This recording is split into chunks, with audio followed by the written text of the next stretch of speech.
wrap po itong finishing ko, ano dapat gamitin na skim coat? Mas maganda dyan na gamitin is hindi agad yung pure na skim coat. Sayang kasi mas magandang gamitin niya is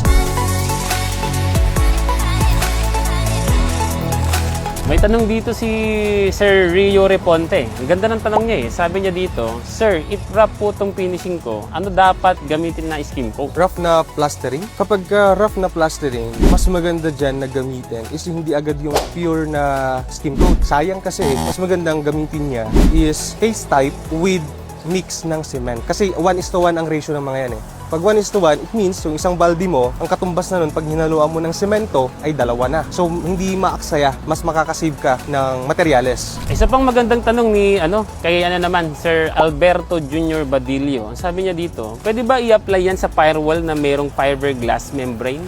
Ang tinutukoy niya ba niyan is yung polyurethane? Yes. Kasi kung polyurethane ang tinutukoy niyan, very useful ang fiberglass na membrane. Kaya super yes ang sagot ko dito. The more na meron na fiberglass, mas matibay yung waterproofing. Lalo na sa firewall. Prone yan sa crack, prone yan sa leak. So dapat nilalagyan talaga ng fiberglass. O yung mesh. Pwede rin yung mesh.